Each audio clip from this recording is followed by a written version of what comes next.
Hello! So today I would start my analysis series of the Euskirchen Open, which is a chess tournament I played last weekend. And we will start with round 1. I will do one video for each round and upload it on YouTube and not stream this week on Twitch because I'm in a hotel in Munich and it seems like the connection is not good enough to stream here. So I'll just do this video. So it's a rather small tournament, but not too small. I mean, it's 56 players, I think, and I'm seated at position number 20, with my national rating being 1897. And my opponent in the first round is Felix Witek, and he's pretty young. I think he's like 10 years old or 11 years old or something, and has a national rating of 1461. So obviously I get down seated. Yeah, so I have the black pieces. Yeah, and he plays d4, and in the opening he did a pretty good job, I think. I played knight f6, he played knight f3, and I chose to go into some preparation for maybe a King's Indian, maybe a Grünfeld with g6. So he played c4, bishop g7, knight c3, and then I do play the d5 line. So it's kind of a Grünfeld where he didn't take basically on d5 with a pawn. And he then plays the bishop to g5, and I play c6, just defending the pawn. Next time I think I will try those lines with knight f6, which is kind of new to me. I didn't think that could be played because he cannot really, and he can maybe with the pawn, I don't know, but it's not really possible to take the pawn with the knight on d5. It seems like white would win a pawn, but actually he's not, because you can just take the bishop and then play e6, attacking both knights at the same time. So that's not possible. I mean, but then this is a completely different position. Next time I will try this. So I played c6, and he played e3. I castled, he played bishop e2. I went for knight bd7. He castled, and I played h6. I'm not so sure about this h6 move. Maybe it's not bad, maybe it's okay, I don't know. But he maintains the pin, so he went bishop h4, and I went rook e8. I have to do something. I'm a bit cramped, so white has more space, it feels like. So I went for rook e8 and trying to play e5. Another plan might be maybe to play b6 and then bishop b7 or something like this. But maybe it's fine. Lines that are not really possible, I think, at least, is a variation like g5, bishop g3, and then knight h5. So he can't take on g5 because we take on g3 and then we get this intermediate check, so that's not possible. But maybe he can play bishop to e5, and then later threaten to take on g5.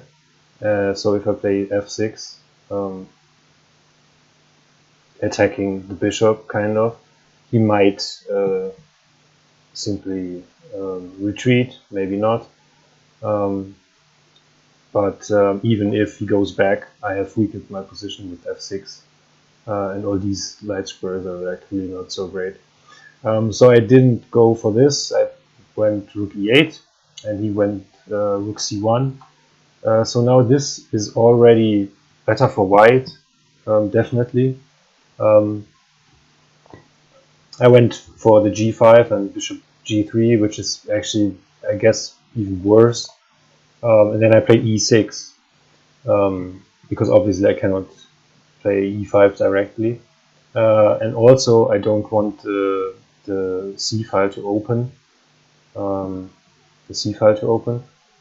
So I either take on c4 or I play e6, so that if he takes, I don't have to take back with the c pawn. I can take back with the e pawn then, and then the c file stays closed. So that's the idea, at least. And then he went knight d2, and then I saw the opportunity, since he went back, to play e5 directly. It kind of complicates everything a little bit, but and it's not even such a great move. Yeah, so there are some variations. I mean, if he takes, I would just take with the knight, and hopefully that position is all right for me, because I get more space. I mean, kind of e5 is the freeing move, so I can move the bishop now to some square, maybe f5, maybe e6 or whatever. And maybe he takes on d5, but then still I can kind of decide what to do. Maybe I can take on d4, and if he takes, I can take on c3, he takes on d7, and then maybe I take with the knight, like this, and then he takes on c3, and then white is up a pawn, but I should have hopefully kind of a good position. Maybe I play knight c5, and then that's alright. But e5 is the way to go, I'm pretty sure. And it gave my opponent an opportunity to make a mistake, which unfortunately for him he did. So he played f4, which does not work at all, unfortunately for him.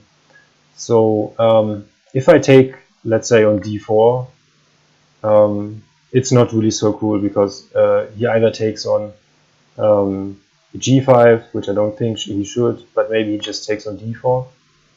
I have the open file then, but also this pawn is kind of weird. So what should I do about this? And then he also has the open file for his work. So that's kind of alright, but I can simply take on f4. Yeah, like if I take with the e-pawn, it kind of stays the same if he takes back the same position.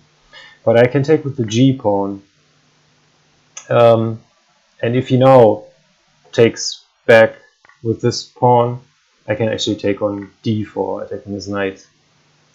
So yeah, I win a pawn there, and the f file stays closed. I have the open e file, so this is really good for me.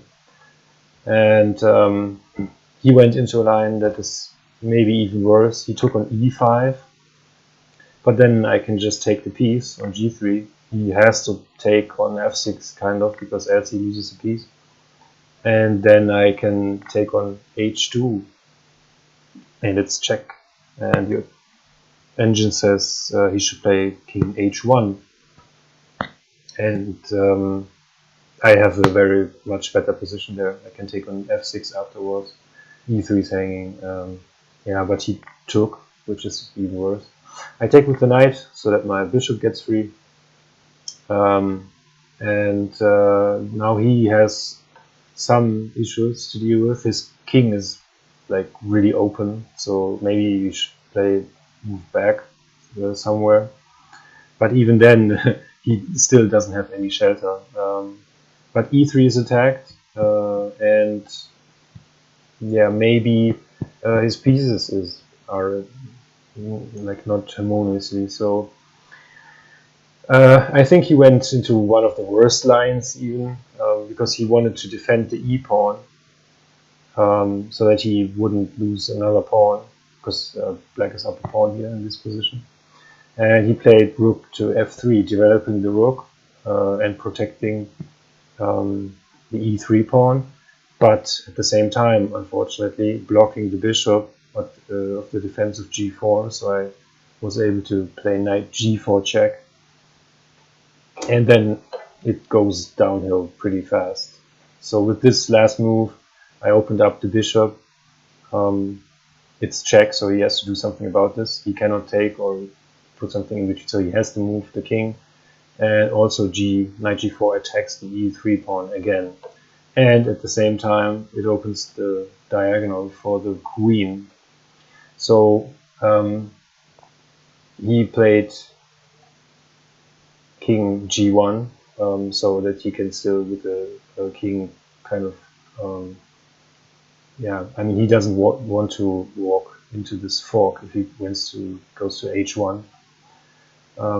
But then queen h4 I played, and already I'm threatening checkmate in 2 with this, because he has to move to f1 and then it's checkmate on h1.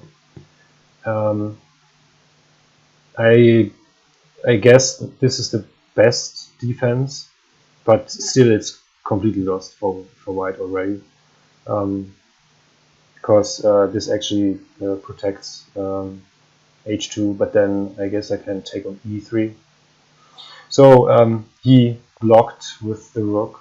Unfortunately, this does give up the defense of the f2 square, so I was able to invade now. Queen f2 check. He has to go to h1 only square, and then I can take on e3 with my knight. I'm attacking the queen, and I'm also threatening checkmate. So he has to defend with either queen f1 or g1. He went to g1. I took with check. He takes back. Doesn't matter if he takes with the rook or with the king. And then I took on h3, and then my opponent resigned, because it's just too much material that he's lost. He's lost several pawns and the exchange, so he takes back, and then I'm just up the exchange, and I'm up 2 pawns, which is way too much. Also, I have open file, so my opponent, yeah, resigned, and this was my first win, my first point. So that's round number 1 of the Euskirchen Open. So hopefully you enjoyed this, and see you in the next video.